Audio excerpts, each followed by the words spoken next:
Sério grande conflito. Predito o destino do mundo. Durante 7 anos um homem esteve a subir e descer as ruas de Jerusalém, declarando as desgraças que deveriam sobrevir à cidade. De dia e de noite cantava ele funebremente em uma voz do Oriente, uma voz do Ocidente, uma voz dos 4 ventos, uma voz contra Jerusalém e contra o templo, uma voz contra os noivos e as noivas, uma voz contra o povo. Este ser estranho foi preso e açoitado, mas nenhuma queixa lhe escapou dos lábios.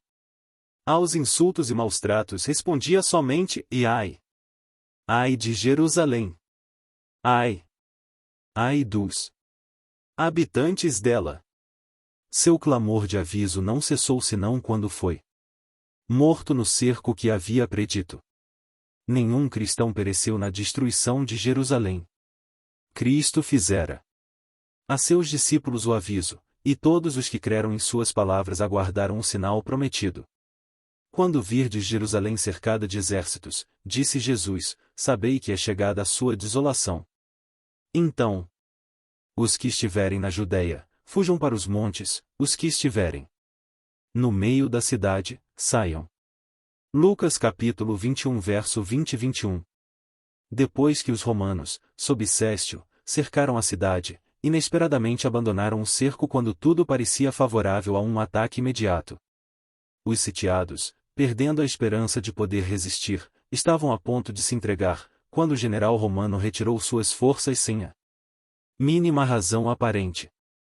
Entretanto, a misericordiosa providência de Deus estava dirigindo os acontecimentos para o bem de seu próprio povo. O sinal prometido fora dado aos cristãos expectantes, e agora se proporcionou a todos oportunidade para obedecer ao aviso do Salvador.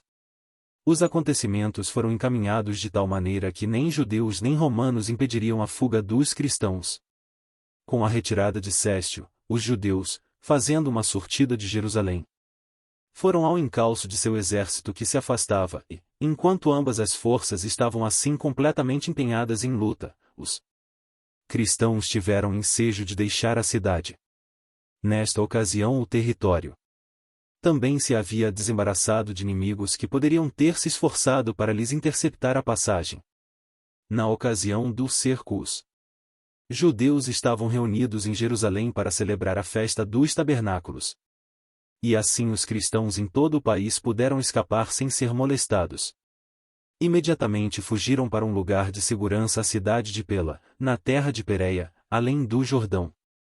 As forças judaicas, perseguindo a Céstio e seu exército, caíram sobre sua retaguarda com tal ferocidade que o ameaçaram de destruição total. Foi com grande dificuldade que os romanos conseguiram efetuar a retirada. Os judeus escaparam quase sem perdas, e com seus despojos voltaram em triunfo para Jerusalém. No entanto, este êxito aparente apenas lhes acarretou males. Inspirou-lhes aquele espírito de pertinaz resistência aos romanos, que celeremente trouxe indescritível desgraça sobre a cidade sentenciada. Terríveis foram as calamidades que caíram sobre Jerusalém quando o cerco foi reassumido por Tito. A cidade foi assaltada. Na ocasião da Páscoa, quando milhões de judeus estavam reunidos dentro de seus muros, suas provisões de víveres, que a serem cuidadosamente preservadas teriam suprido os habitantes durante anos, tinham sido previamente destruídas pela rivalidade e vingança das facções contendoras, e agora experimentaram todos os horrores da morte à fome. Uma medida de trigo era vendida por 1 talento. Tão atrozes eram os transes da fome que homens roíam o couro de seus cinturões e sandálias, e a cobertura de seus escudos. Numerosas pessoas saíam da cidade à noite, furtivamente, para apanhar plantas silvestres que cresciam fora dos muros da cidade, se bem que muitos fossem agarrados e mortos com severas torturas, e muitas vezes os que voltavam em segurança eram roubados naquilo que haviam rebuscado com tão grande perigo. As mais desumanas torturas eram infligidas pelos que se achavam no poder, a fim de extorquir do povo atingido pela necessidade os últimos e escassos suprimentos que poderiam ter escondido.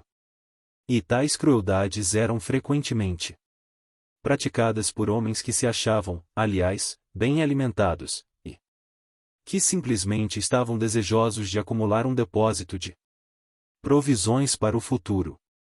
Milhares pereceram pela fome e pela peste. A afeição natural parecia ter desaparecido. Maridos roubavam de sua esposa, e esposas de seu marido. Viam-se filhos arrebatar o alimento da boca de seus pais idosos. A pergunta do profeta: pode uma mulher esquecer-se tanto de seu filho que cria? Isaías capítulo 49 verso 15 recebeu dentro dos muros da cidade condenada a resposta: às mãos das mulheres piedosas cozeram os próprios filhos, serviram-lhes de alimento na destruição da filha de meu povo. Lamentações capítulo 4 verso 10. Novamente se cumpriu a profecia de aviso, dada 14 séculos antes, e quanto à mulher mais mimosa e delicada entre ti, que de mimo e delicadeza nunca tentou pôr a planta de seu pé sobre a terra, será maligno o seu olho contra o homem de seu regaço, e contra seu filho, e contra sua filha. E por causa de seus filhos que tiver, porque os comerás escondidas pela falta de tudo, no cerco e no aperto com que o teu inimigo te apertará nas tuas portas. Deuteronômio capítulo 28 versos 56 e 57. E vi outro anjo voar pelo meio do céu e tinha o evangelho eterno, para o proclamar aos que habitam sobre a terra e a toda nação, tribo, língua e povo. Apocalipse capítulo 14 verso 6.